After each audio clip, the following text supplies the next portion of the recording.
we bring Carrie back into the hot seat and see if after her very informative presentation, does anyone have any questions for her that we haven't already answered? Yes, Mr. Wax. I don't see her. She is right there. I see. Lauren is between us. When you spoke of pay at the pump, you also carefully brought in pay at the charge station. And I wonder if, is that one endeavor or is it separate projects? Because, one could think that some of the technology, like the vehicle to the device communication, could apply to both.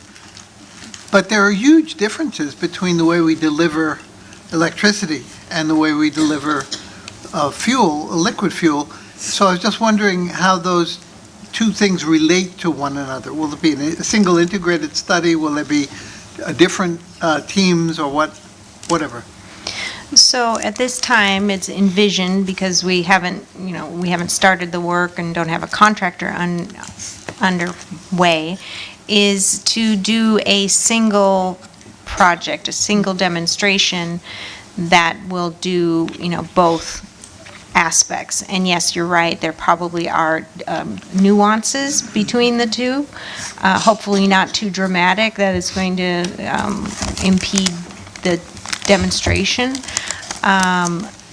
Certainly, we're looking at it from collecting mileage. So it's not necessarily we're collecting how much energy that they're consuming when they're charging at the charging point, or how much gas they're buying. It's really just trying to collect that mileage data. But charging points are much more distributed. There'll be, an individual vehicle plugged in the garage. So that it seems to me that it could be quite different. Yeah, and it does have its challenges, but the intent is to not necessarily do kind of a broad recruitment, is kind of doing a targeted recruitment. So it could be, I have an electric vehicle and I'm going to participate, and so I don't, though, have an electric vehicle, but I know somebody who does that could participate in the pilot and could, provide that information. However, whatever technology that we're going to be deploying to be able to collect that information from the charge point, it will be specific to the individual that is participating. So it's not going to be like a charging station at the Caltrans parking lot and people are going and charging their vehicle there. It'll be specific for certain vehicles. So if I have a Caltrans employee that is always using the charging station in District 3 up in Marysville, then that may be that one vehicle that is in that pilot. So it hasn't been all fully fleshed out until we have our consultant on board. Yes. Question, Carrie. So what, in all these different efforts, the grant-funded efforts and the research, what role do you see for this committee in those efforts, aside from, the updates that we're getting at the meetings? Is there a role, and if so, what role can we be playing to help with that? Well, let me ask it even harder. So we're sort of statutorily, as I understand it, supposed to be the oversight group, and there's maybe that's not correct, so you can correct me. And there's congratulations on the funding grants; those are fantastic. The first one, though, was there TAC input on that one? And the next two, as I understood from your slides, they're just getting underway. And are you going to be consulting with us on implementing those grants? As opposed to, he was much softer, I'm going to ask it harder. So, so when we initially were pursuing the grants, we certainly came to the TAC and described what we were pursuing. There wasn't necessarily do you approve? There wasn't an approval process, but we certainly took the input from the TAC. As far as moving forward, we certainly see the value of this body and the wealth of information and expertise that you can provide to helping us craft and look at ways to use the information that we're getting. And that's where I see the role. It's not necessarily, how involved you were in the pilot, in the design process. We don't necessarily see that role, but we certainly see your having been involved in that large pilot. You have some knowledge and expertise we want to be able to put and incorporate into the work that we're doing. So I see there is that role there. I don't know if that answers your question. Yes. And- go and Maybe ahead, I can Stephen. add on to that a little bit as well. You may notice from the things that we're studying, they are Yes. items that this TAC has brought up, Right. right? So we're not doing this in a vacuum. We are studying items that the TAC has either explicitly asked for, which, again, we're willing to entertain anything explicitly asked for, or even tangentially asked for. The pay at the pump is a great example of that, where it's been discussed in the TAC, and so we're researching that and reporting back to the TAC on the findings of that research. That's great. I could think I probably would recommend that think about engaging us both early on as well as updates of what's resulting. And I think that's just a good process, check the box thing for you, Carrie and Stephen, if that makes sense. Yeah, because in particular, especially when your charge to us is to help you with communications, the sooner you can get input, because we're going to be looking at it from the public's, many of us from the public perspective, that will help us frame ways to communicate better what's happening in here.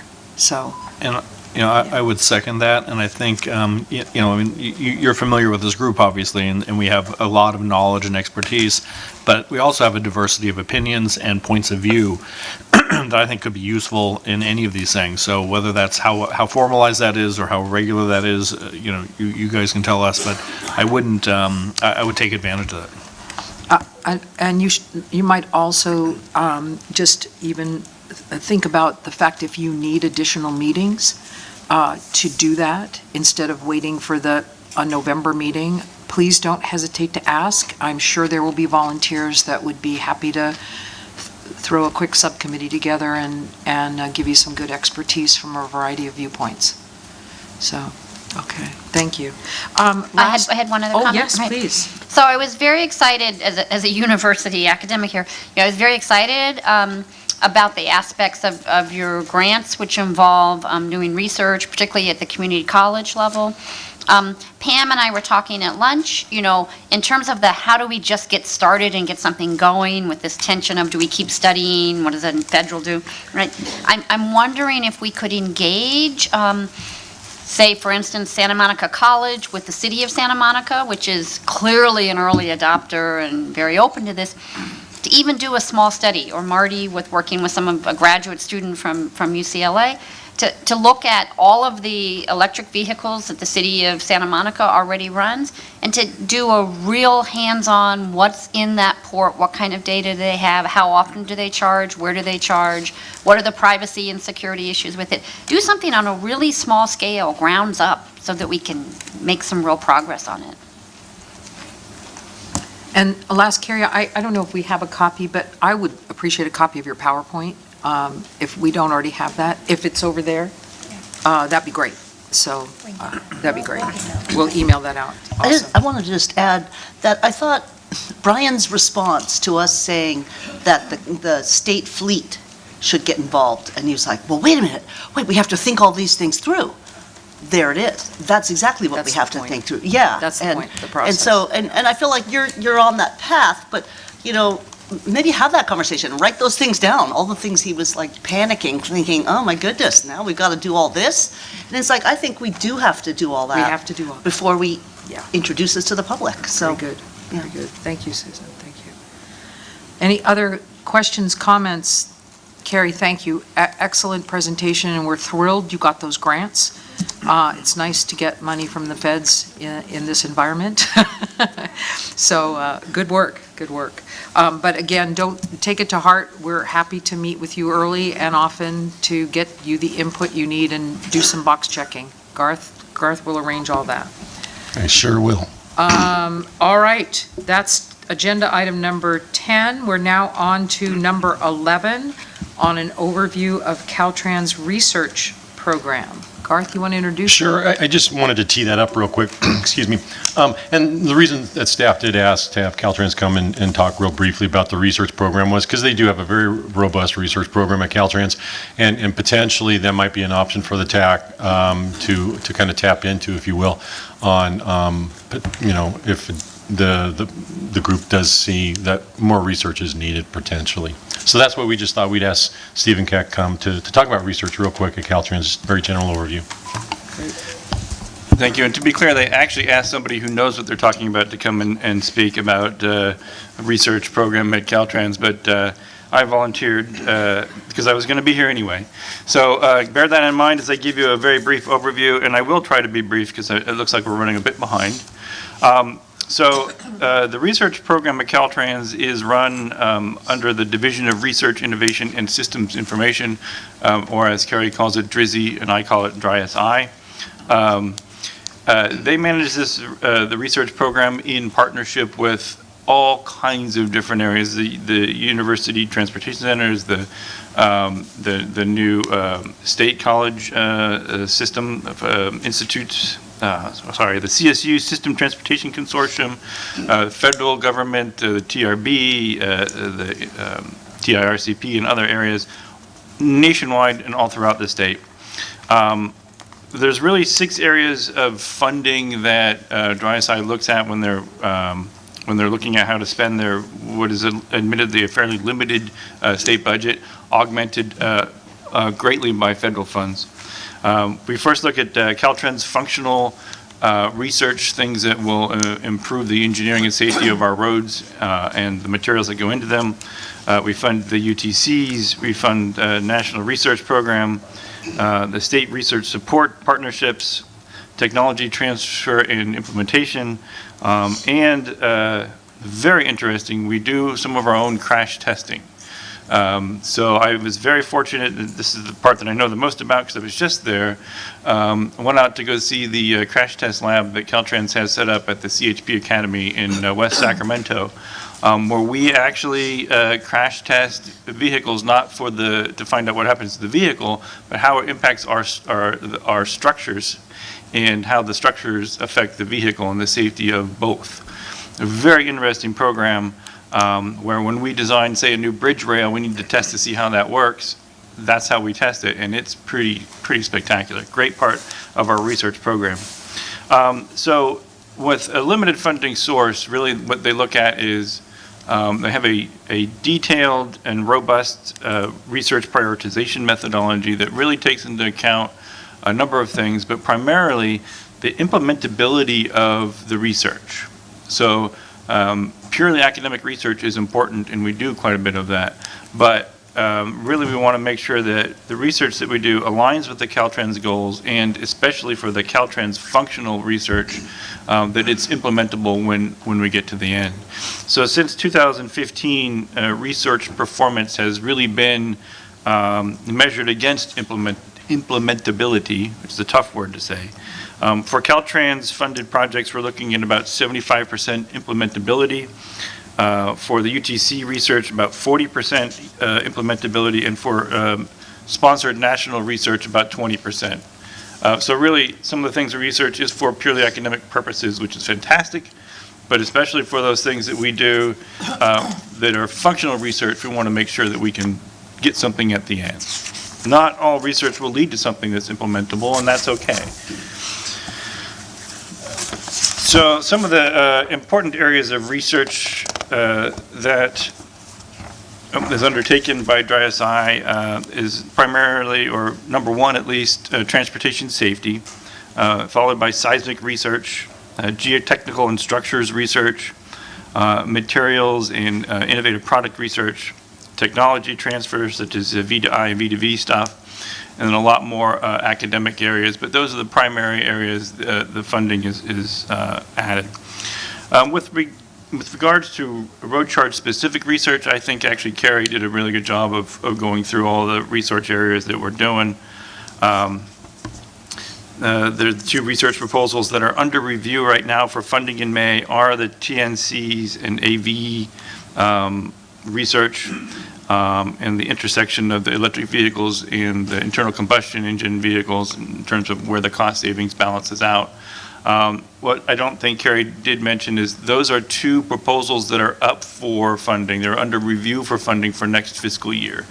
So the way the process works with this research prioritization methodology is throughout the department, anyone who has a research idea fills out a very specific form detailing the costs and benefits of the research. It's evaluated by specific committees. That is it's actually a subcommittee of the Caltrans Executive Board for inclusion in the funding plan, and then the best projects are selected for funding the next year. We think these two projects are, I won't say it's a solid lock, but we think that it's definitely a lock moving forward. With regards to how the TAC may request research, specific funding ideas that the TAC would have can be relayed to us, and then we will write up specific proposals for inclusion in the next cycle of research. Right now, this research that's being funded next year, I think do you know when we submit those ideas? It's like a 6-month process.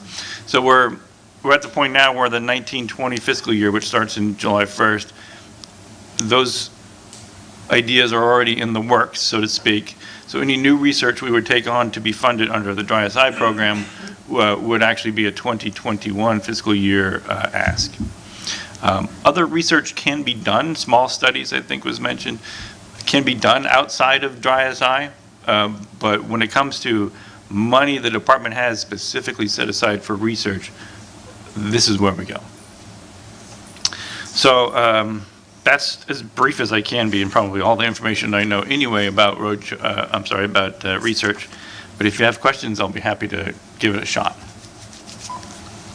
Thanks, Stephen. Questions? Comments? Okay. That was the easiest. You Thank you. bamboozled us all. Thank you. Or they're going through, Or I talk too fast. no, or it's post-lunch quiet. So good. All right, next agenda item is the meat of the day. Adoption of our road charge TAC guiding policy and action plan. This is an action item, and Garth, you want to walk us through Sure. our policy and plan? Okay, thank you. And so really, to kind of touch on what the chair mentioned when we started the TAC meeting, in the TAC's position, is California on the right track? Or are we on the right track to really look at road charge and position California to implement a road charge?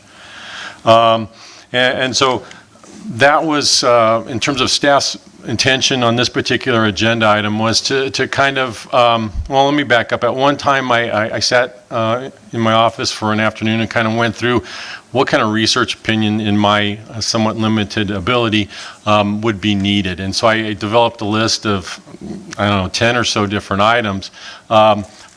But upon further refinement and gaining some knowledge in terms of what Caltrans, in terms of the direction they're heading, I took a little bit different opinion, or direction, should I say, in terms of kind of coming up with basically a guiding objective and then really this TAC action plan. And really the purpose was it's nothing super profound, but just to kind of provide some clarity from the TAC perspective, where do we need to go?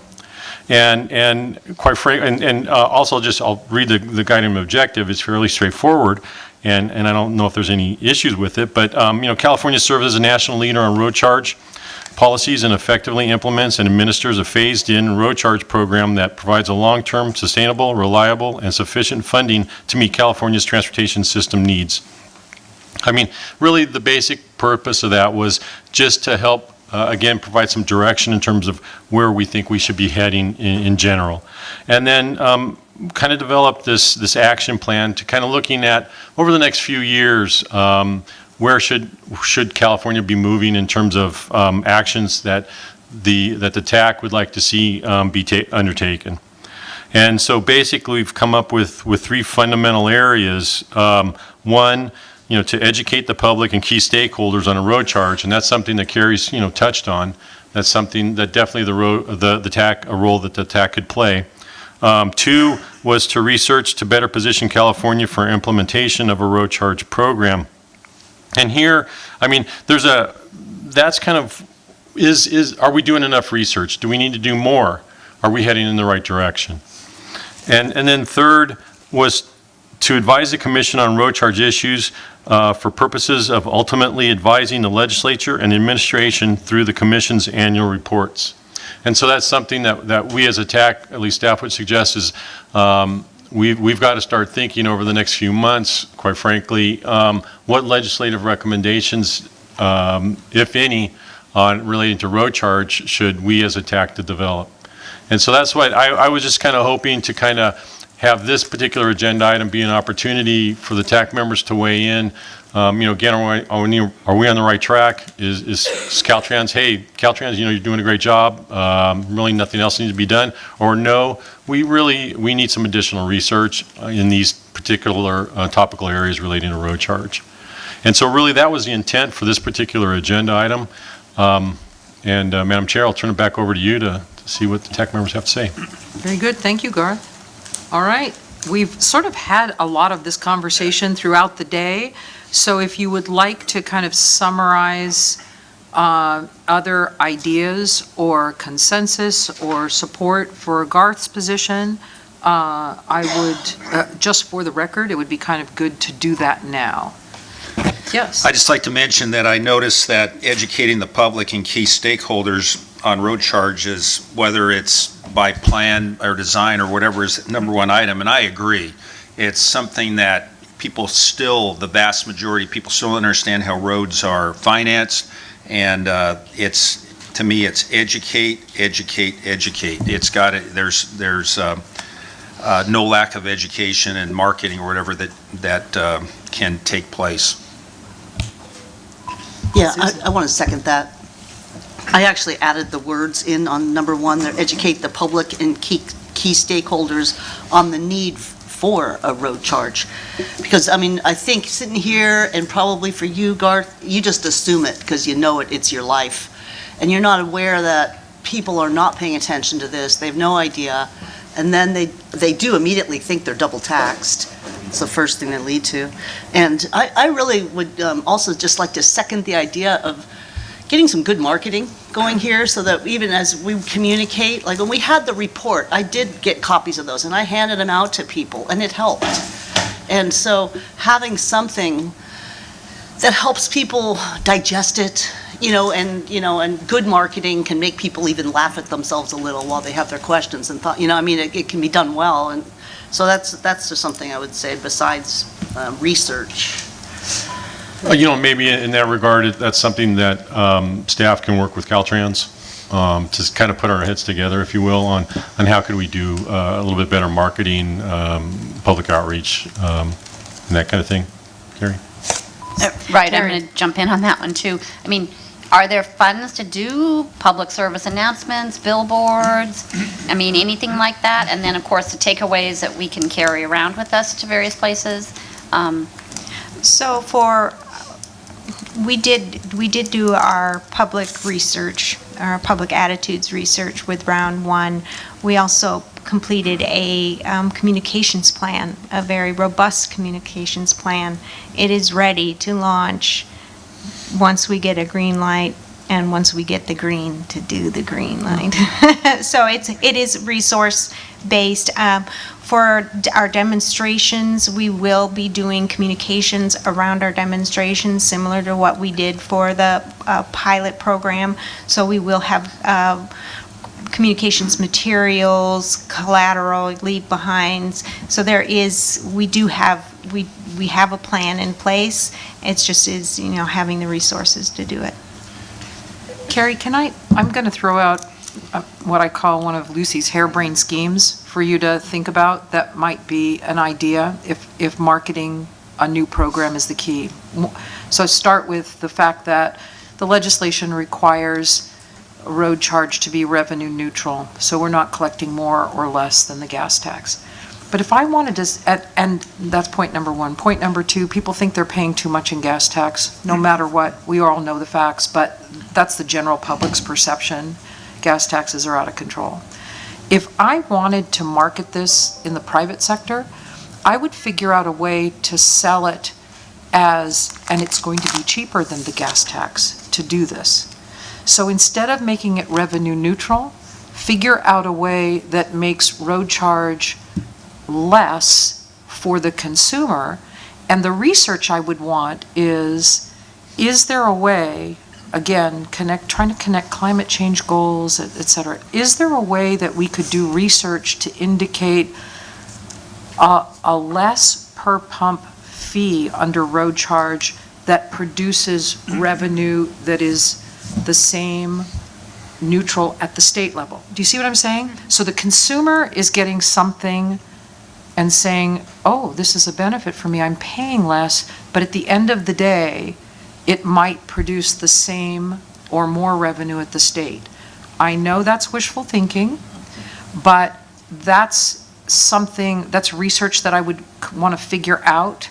How could we make that work as an idea and as part of marketing a new program to consumers to say, oh, maybe I wouldn't be so bad, this wouldn't be so bad after all if I'm saving, a few bucks at the pump just to get it started. But that's just an idea. Anyway. May I comment on that? Oh, sorry, go ahead. The phrase revenue neutral needs to be unpacked and defined more carefully. It isn't at all clear to me when the legislature specified it should be revenue neutral. It isn't clear to me what they meant. And let me give an example. I took the gas tax revenue for the year 2015 a couple of years ago and projected it forward to 2040. And we would be losing, in real terms, quite a lot because of increased fuel economy and the adoption of electric vehicles. If in 2015 we had adopted a road user charge that applied to all vehicles, by 2040 we would be about 20% ahead in revenue of where we would have been had we only had the gas tax by 2040. Now, if you're going to say that's revenue neutral because at the point we adopted it, they were equivalent, Yes. we actually came out ahead as a state by adopting the mileage-based user fee. But if revenue neutral means it has to decline over time to be like the gas tax, Right. that's a different concept. Obviously not So what we they we know what we want, Right. but the phrase revenue neutral doesn't capture it sufficiently. Martin, I couldn't agree with you more, and that tends to be government speak. I'm looking at just consumer speak of how am I getting something that gives me, it's costing me less, but gives me a new way of looking at things. And that's the easiest way to try and market a new, quote, a new product, is it's saving me money, it's efficient, we've got privacy issues taken care of, we have disadvantaged community issues. I mean, this is my wish list, but if sales is part of the program, sales for us in selling this, how do we make this a benefit for the consumer to choose it? I think I would really emphasize that it's a replacement of the gas tax without necessarily using the phrase revenue neutral, Agree. because that opens up a can of worms, I totally maybe. agree with you, yeah. Yeah, very good point. Lauren? Thank you. So, I'm feeling a little disconnected. The research and education, it's great. It should be done when we have something to research and educate about. Although, point out that according to Carrie, if we have an idea for a research project, we won't see the project funded till '21, so that's looking ahead. That was Stephen, but Oh, I'm sorry. let's be Sorry. nice to Carrie. I'm sorry. But I remember all the way back to tab 9, when, Amazing mind. Wow. Connective tissue. all the,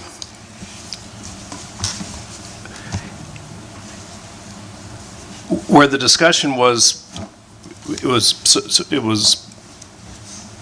supposed to be about what the administration thinks about the recommendations that we made that you endorsed.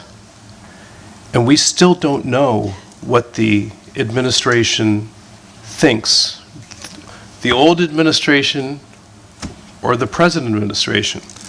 So I don't even know, we're talking about doing Right. research and education on something, but we don't even know what it is. Right. We don't know what the administration supports, much less what the legislature is going to endorse. And so I think that there's a little bit of cart before the horse here. Well, and it's funny you would say that, because I wrote down, but I didn't get to this point, I wrote down item number 4 to this action plan, which would include follow-up on previous TAC CTC recommendations. If anything, we're going to know where the administration is when they come back and say, thanks, nice try, but we're not going to do that. Although, But don't you think we should be, and maybe this is, I'll just say it. Shouldn't the Transportation Commission, ask the new transportation secretary to find out what the administration's position is on this? Because if the administration doesn't, if this isn't a priority, then I don't want to force them to do something like this. This is not something that we do independently. on the contrary. Of them. On the contrary, No. the Transportation Commission is an independent body under the law, whose duty it is to advise the legislature and the administration. If you're saying you don't want to spend time on TAC that the administration isn't going to accept, I certainly get it. But that doesn't mean that we couldn't explore these things anyway certainly at CTC, as an independent body. Is that something that you would, is that a, well, Yeah. I shouldn't go. I shouldn't go. Philosophically, the answer is yes. We would do Well- it anyway. Okay, I won't go there. But I just think, putting on a more kind of productive track, because, obviously I believe in this. I just think it should be a priority for whoever takes the responsibility for this to number one, find out, number two, lobby if necessary. And because otherwise, even if the commission wants to spend a lot of resources doing this and engaging, could you engage Caltrans to do this? Could we engage Caltrans to do this if the administration doesn't want them to do it?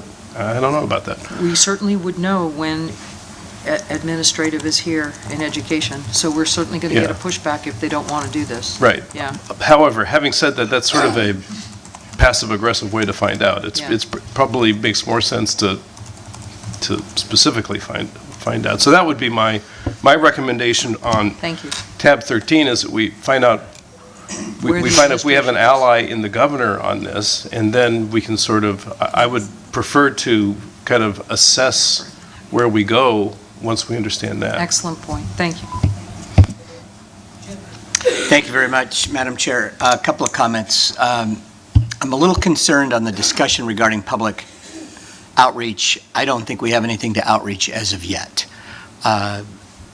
This program is clearly not ready for prime time. As I'm listening to this, I'm typing away with my thoughts, and then I write, until we have a system in place that's as close to efficient in terms of cost to collect as the current gas tax, a system that has almost zero consumer involvement like the current gas tax, then we're not ready to do anything with the public, other than to involve them in studying and piloting what does end up making sense long-term. Then Lauren raises the point I already wrote down. Where is the Newsom administration on this? What does David Kim think? Well, we don't know yet. Those are things to go. I do know where the CTC is. Granted, I left the CTC because of another volunteer role that I have as chair of the San Diego County Water Authority, and it's almost like a full-time job at times, and so I figured I better do one or the other and do them right. But I believe the CTC will continue to ring the clarion bell that the gas tax is on the way to extinction. That's the role, as Ms. Dunn said, of the commission, is to advise the legislature. And they are an independent body, and they can say things that may not always be politically correct or what the administration might agree with. And I frankly think the CARB is going to feel the same way. The gas tax is on its way to extinction. Now, I'll tell you personally, if I had my way, CTC would take over the whole road charge effort. I mean, no disrespect to Carrie and Caltrans. She's done a fantastic job. Brady Tactile, who's been involved, as many of us know. But I don't think this effort should be under the administration's direct control or purview, because it is research-oriented. It is looking into the future. It's frankly something that, again, probably would be best if it were sitting completely at the commission with the funding that Caltrans has lined up to help staff it. So it's not like the commission's got a bottomless pit of money. It doesn't. It has far less than Caltrans. But I mean, there needs to be a continuation of this effort, but in a much more coordinated way, but with an eye to coming up to what the future will look like. I noticed a couple of things, and I'll leave it at that. I read in the report, Caltrans has gotten a lot of money out of this stuff with there's a number of grants into the millions of dollars. And I think there's some RFPs on the street, to study the gas tax, pay at the pump thing, and all of that stuff. I saw something that there was the Community College Foundation is being looked at as well. And I don't know what discussion has been going on between that and the commission, if at all. But those are things that concern me, where I think this needs to be in one shop. We need to work with the new Secretary of Transportation. I do believe that the chair of the commission, the chair of this TAC, along with Ms. Branson, ought to probably have a meeting with the governor or the new Secretary of Transportation and following this meeting, get things on track so we can continue to do that smart research, working with partners like trucking, working with the state agencies and others. There's a lot to be done here. And we're now past the SB1 issue, and it's time to really try to get everybody onto the same page. And I just haven't sensed that we're all on the same page. And again, I would say those are the things we need to do before we get into any more public outreach and make sure that we get people on board with this. I'd just like to, No, go ahead, Mary. Go ahead. just very briefly, several people said we should find out where the governor stands and where the new secretary stands. But listening to Jim, my reaction is we should tell them where they should stand, not find out. That's a slight amendment. No, and thank you, Marty. That's what the commission could and should do.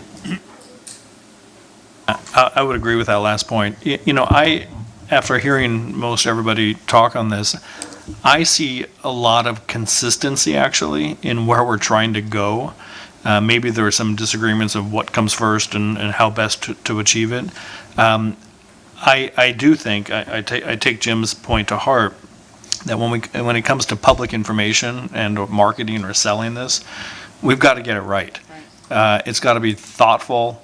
It's got to be done in recognition of where the public is, both on their level of knowledge, their level of skepticism, right or wrong. That's where people are, and we can't just pretend that it's something different. So I think that's got to be very carefully done, and then done it the right way, with the right messages, the right information, factual, truthful, and at the right time. If you look at item number 2 on this list, all of the items that Lucy keeps reminding us about from the 4 other recommendations, I think all of them are in there. And so I appreciate that they're there. We do need to get answers on that. We need to move forward on that. And I think that I would like this group to pivot more into an implementation mode. That doesn't mean we're doing this overnight or in a vacuum, but we're taking all the steps that need to be made to actually get this thing in electric cars, to get it in some portion of the government vehicles, and then to move forward. And then that will arm us for the public education and public information, and help with our work with Washington and other states. So I hear consistency. I like this list generally. Maybe you can have some tweaks or additions, but it needs to be done carefully, thoughtfully, and timely, in a sense of, let's not rush over the edge, but we can't be sitting back waiting for an administration or anybody else to say, okay, yes, you may now do this. I think we do have to push a little bit. Steve, could I?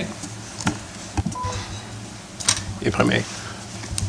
But how do you do that other, I mean, we either sit around and talk to ourselves,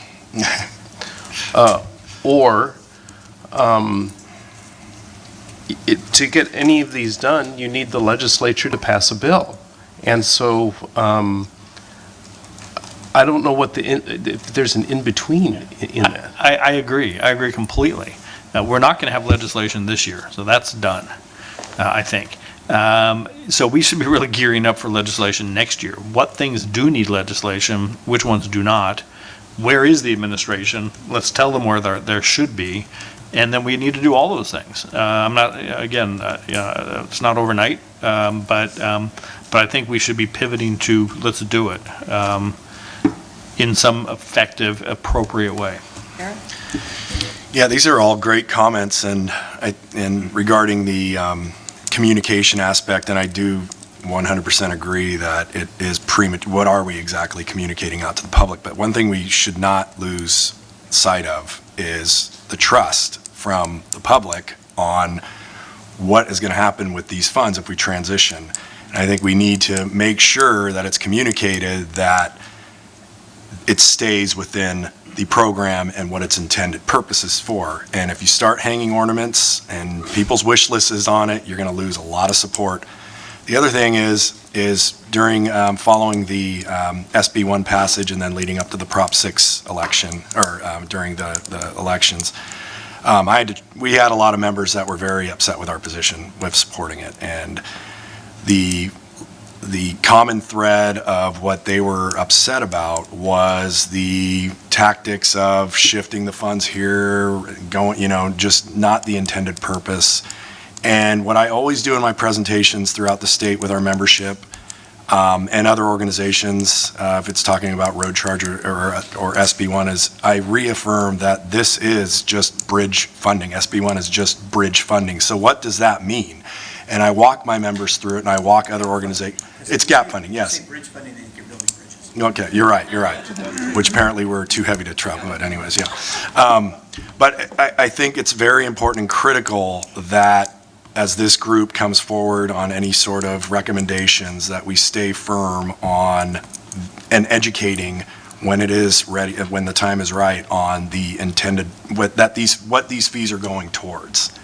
And simplify it as much as possible, because people still do not understand, and surveys showed, how is the money collected? What does it go towards?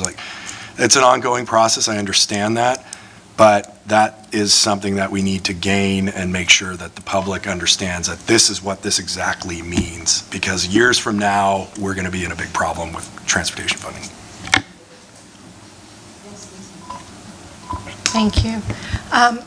So I agree with our colleagues here that public outreach is probably premature at this point. I know when you talk about potentially saving the driving public money, this program for VMT is very different from the way gas tax is collected now. Pay at the pump, boom, there's like a 1% admin fee, no collection problems, no account managers. And so I don't know if we don't have a way to calculate the true cost at this point of admin managers and collections and things of that nature, because while we want to have a system that's completely set up through technology, it's great, but if somebody's got an old Impala or something, how do we incorporate that into this process? We've got 39 million vehicles in this state. And not all those vehicles are going to be able to get equipped with something that's technology-based. I know in our pilot program, we literally had people with steno pads and pencils going to stations to report their mileage. But in the future, we'd love to get to something that's technology-based. But to communicate to the public at this point, I don't know if we would even know what to communicate, because we don't have a number on something that would be a % mile charge for VMT for the different types of groups that are out there. If we have a difference between the heavy trucks versus the motorcycles, and et cetera. And then in the state of California through Caltrans, because we've had a declining revenue source with our gas excise tax, we're probably billions dollars behind at this point in just operations and road maintenance throughout the state of California, whether it be bridges or potholes or whatever. And so how do we come up with a system where we have a fee that's charged on a VMT basis, but it helps fill that funding gap that we've been lacking for just basic operations and road maintenance throughout the state, and yet continues forward with the new infrastructure that we need to move forward with from a transportation perspective. So we've got a whole host of things that we've got to consider out there before we can even message something that would make sense to the public, that they would understand, and not get more confused. We don't want to cause more confusion when we start a messaging program. And then we've also got to figure out just the mechanics of a program. When you talk about rolling something out statewide with our 39 million vehicles, how is that going to work with the different kinds of vehicles, older vehicles, newer vehicles, technology? What do we really need to charge on a per mile basis? Because the traveling public, they're going to want to know all that information. And until we get to the point where we've nuanced it enough and come up with a really good game plan, I'm not sure there's anything to really communicate effectively out to the traveling public at this point. I'd just like to defend my opening comment about educating the public. I thought it was fairly obvious to everybody that we're not going to come out with anything until we've got something to come out with. So, yeah, thank you. So, yeah, what did we come out with? I'm not talking about that. I'm talking about when we do have something that's a nice plan, that's cogent, that's coherent, cohesive, then we hit it hard, but not beforehand, so. Thank you, everybody. Thank you. I'm not that dumb. I'm from Madeira, but, you know. I told you that I thought there was a lot of consistency here, so I got you.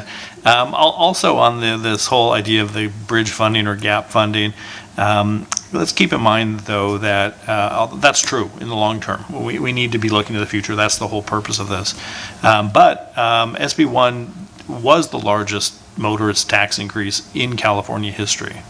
And I think we do a disservice to the public if we try to just sort of sweep that to the side and say that it's, that was just a short-term little temporary thing. It was big, and we're having another big tax increase this July. So I think we just have to keep that in mind as we are developing messaging to the public at whatever appropriate time that is. Right, and the educating and messaging to the public will include kind of background information about why we need to fund transportation in our roads. So the communications professionals should be able to help us figure out a timeline on how to do the kind of preparatory communications and to the public, and then as we go into the more specifics about a program. But what I did do is I took a photograph of our meeting and I posted it to David Kim's Facebook page, and I told him that we're meeting on September 13th in Sacramento and that we hope to see him there, and we're Awesome. excited. So Excellent, Yeah. excellent. all right, she's already there. Good job. So colleagues, in listening to the comments, and so push back on me if this is wrong, I probably would recommend that we switch 1 and 2 to, on our list here, and the title would be Preparing for Implementation, making sure that we do the work that we need to do, because we are one of 11 states that are already on the road to implementation. And then number 2 would be, this is my wording, so again, educating key stakeholders and public opinion leaders on the need for a road charge. So as opposed to a general public information message, we're going to have good information because of number 1, the implementation process. but maybe do that, maybe put them in a more logical order. And then certainly the commission can take the work of the TAC, can meet with David Kim, we can meet with David Kim certainly, and with the governor's office, and find out where the administration is. We already know our, transportation leaders in the legislature are well aware of what we're doing. But so that, working on that aspect with the commission, and then following up with our previous recommendations. Does that make a better sense, action plan, based on all of your comments? Okay, got that, great. Okay, good. Is there anything else we need to add to this besides these four things? I have a question Yes. about that rather than an answer, than Yes. something to add. When we talk about implementation, it keeps occurring to me that the implementation of a road charge program will take decades and will involve many, many steps. And what we haven't addressed explicitly, though so we certainly touched on it, is sort of the order of things. Will this be phased in only in new vehicles? Will it be phased in first in electric vehicles? Will it be phased in first in trucks? The notion of a transition over a period of decades could possibly be another subject matter for explicit kind of exploration, so that when we go to the legislature, we have a position on this, that it should first be on this kind of vehicle, it should first be this way geographically, or it should be the newest vehicles or class of vehicles. And I'm not sure that that's a research question as much as it is a sort of political feasibility and practical question, but it's a question I think we should be addressing. It's a good one, yes. I was just going to add on to that, a little bit of that is included in our prior recommendations. But clearly, we're going to need to go, when I say we, the state and others are going to need to go collectively much further than that at some point. And there are a host of policy questions that have not been addressed at all. And, in our little steps of having government vehicles start to pay this way, we don't need to necessarily answer all those questions. But at some point, they're going to be necessary in part of the debate. And we don't have to answer it now, but we need to be leaning in that direction. That's great. Yes, Lisa? And then one thing we also have to consider, it's great if we think about the 39 million vehicles in the state of California, and we're just driving around California. We really have to take a look at federal interoperability, because we've got people coming across, not just the trucking industry with goods movement back and forth, but we get a lot of vacationers. California is a huge tourism spot, and not everybody gets here on a plane. The rental cars, we can outfit the rental cars, of course, with what we need for VMT. But when you consider a lot of the families around the United States, they come in their vehicles, crossing state lines, coming into California. And so how do we account then for all of those vacationers and tourists that come into the state traveling in their various vehicles? Because somehow that's got to get accounted for in order to be fair and balanced to everyone who travels throughout California. That's why that Ruck West and Anthony's comments on California, Oregon joining together, that's going to be an important study, a pilot project. So, Carrie and Stephen, are there better ways that the TAC can coordinate with Caltrans on your work, so that we know what we should be working on? Are there any comments you have on the list of our action plan? Well, at the risk of sounding flippant, and I certainly don't mean to be, this is a lot. It is a lot, Right. yes. So if I can boil it down to what we're understanding from this is we need to talk to people more, and we need to really develop that roadmap on how we get from here to full implementation. Exactly right. Those two general statements, totally agree with. One of the things that was brought up earlier was in terms of a marketing plan and getting out the word. The state, especially the administration, is very restricted in our ability to do so. Yeah. Right? So we cannot be advocating for certain things. We also, at least currently, have very significant restrictions on our public outreach. you'll note, especially from Caltrans, a lot of things you see out in the public eye, billboards and things, are all safety related. Right? So we're able to do those kinds of things, but not necessarily go out and get a billboard that says gas tax is doomed, go check out the road charge. Yeah, we can't do that. So there's that thing I just wanted to get out there. We can develop educational materials, but we can't go do billboards and ads and things for this kind of message.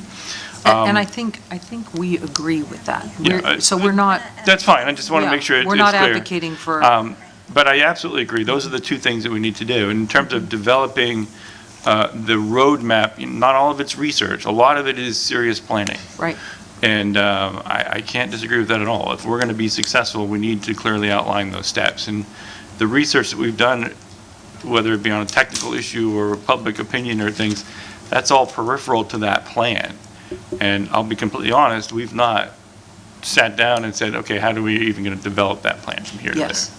But that's, I think, where you can help us help you by making sure that we're engaged together in developing that implementation plan so we know what the steps would be. And the other point, really, I think it's to Marty's point too, is what I loved about the campaign opposing Prop 6 is there were all these maps put up on the web showing where SB1 dollars were being spent, where your gas tax money was going, and I'd never seen anything that robust before. That kind of information, to make sure we have that continuously updated, and I'm hoping that just wasn't a campaign thing, but it's still there. It's still there. That we add that to part of the conversation to understand, they've been raised, you're right, here's where they're being spent, so you know where they're being spent. And we keep that accountability, which that was a big selling point in the campaign, is there's new rules of accountability that didn't exist before. So I think that also helps us with then being able to eventually transition into some new program implementation as you develop implementation. But I think that's all got to be part and parcel to this too. So it really is education, well, the plan for implementation, education, and don't forget accountability on what's existing now, that you can trust us. Like, DMV is up here as an implementing arm, and I'm just laughing. I mean, DMV, they can't take care of what they're supposed to be doing right now. We can't give a program to DMV in the way that it's currently structured, and their computer system is an embarrassment. So, anyway, but you see what I mean, is give us those tools on accountability of what the system currently is, the funding currently is, so we can say, see, we told you this was going to happen. Now we've got a new deal because things need to change. Right. That makes sense, right? Yeah, certainly. And with regards to the what we call the Rebuilding California.ca.gov website, that is not only maintained, or doesn't only still exist, it's being updated and maintained I with love new that. projects as it comes on. We need to get that information out. And we're in the process of revamping it now Right. to make it even easier to use, because it has proven to be an excellent tool, not just to get the word out where the funding's going, but also at least the start of the accountability process, and the CTC has a large role in that as well, in terms of the accountability for Caltrans and visibility of how we're using the funds. So I think we've got those covered. We're on a Awesome. great path for that piece. It's the road charge specific stuff that I think is where we are lacking. Yeah, and that to me is foundational to moving them to the next step, is you like where your funding is going. It has been making difference in your communities. And by the way, it's declining, so we need to move to the next step. So, excellent. Okay, good. Any last comments on this item? I think we've got enough to edit this a bit. And we need to, this is an action item, so with the amendments, do we need to take a vote? Could you with your amendments? Sure. Yes. So we have the amendments. I think we were pretty clear, right? We know what they are. Yeah, we have it on webcast. We'll go back. Right. We'll Okay, good. revise everything. So I don't have to recreate something that you'll find was wrong. All right. So all of those in favor of our California Road Charge TAC Action Plan for 2019, 2020, right? Would you please indicate by saying aye? Aye. Any opposition?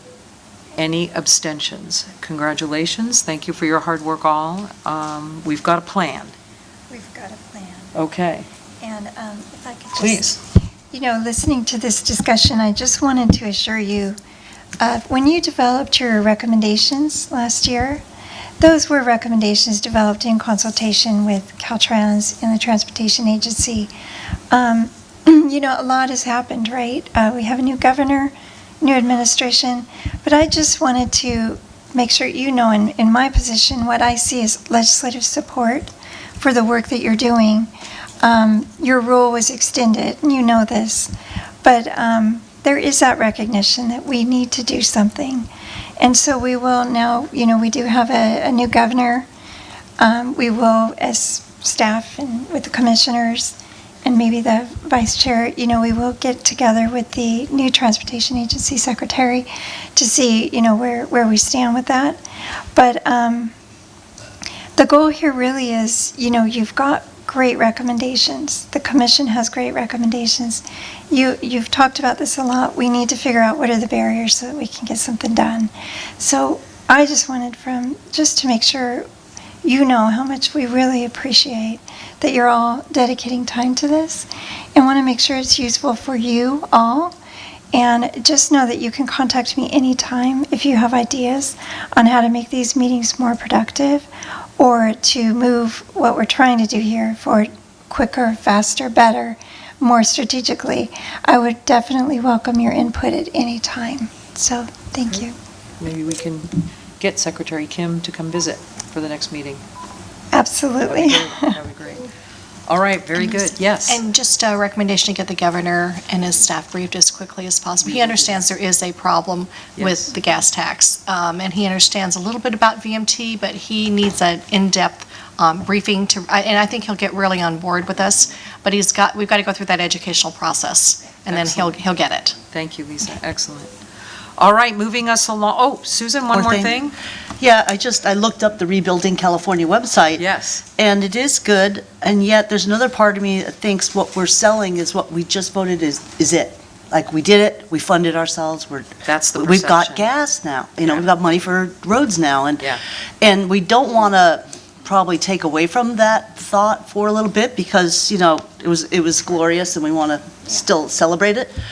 And yet, we have to start kind of working, as Pam was saying, just start feeding people the realization that This was it's gap not funding. quite enough Yeah. money, and It's like- you know, maybe it might need a year Yeah. to kind of relax for a minute, and then just, you know, kind of the pre-education of why we need what we're moving towards. Well done, well said, thank you very much. All right, moving us along now to agenda item number 14, review of our action items. Garth, Jennifer, anything? Sure, I'll just really briefly go over the action items that I've captured, and Great. and Jen can help me out if she picks anything up.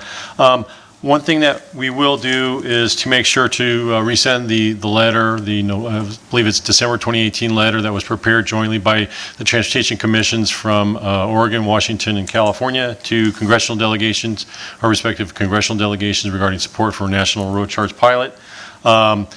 Commission staff will commit to be working with Caltrans on, and also with DGS and others in terms of exploring, I guess, and scoping out some sort of a state pilot on state government vehicles. At least that's what I was That with kinda the straight looking at face. a little bit more. She's smiling. A plan. And then also, staff will commit to work with Caltrans more on research process and make sure on what Caltrans is working on from a research perspective, and make sure that we do report back, and specifically more Caltrans will report back to the TAC. And we can even do that via, if we need to get a subcommittee together as well. And Jen, do you have any other action items? I do. So I also have the commission to ask the California State Transportation Agency to follow up on the 2018 TAC and commission recommendation Oh, you know, you might, yeah.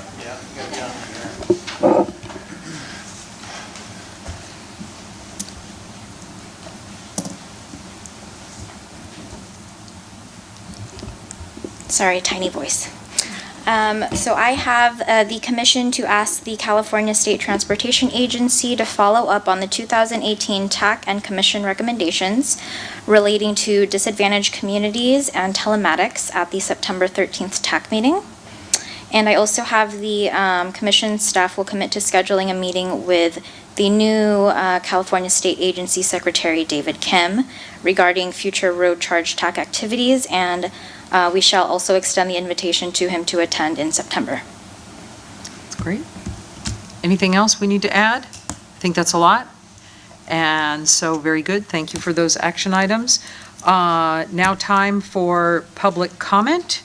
Do we receive any slips? No slips? We're moving along. Then my last agenda item is to adjourn this meeting. Thank you all for being patient with me as a new chair, learning this business. Thank you all for great comments and teaching me. Thank you, Secretary Annis, for a job well done.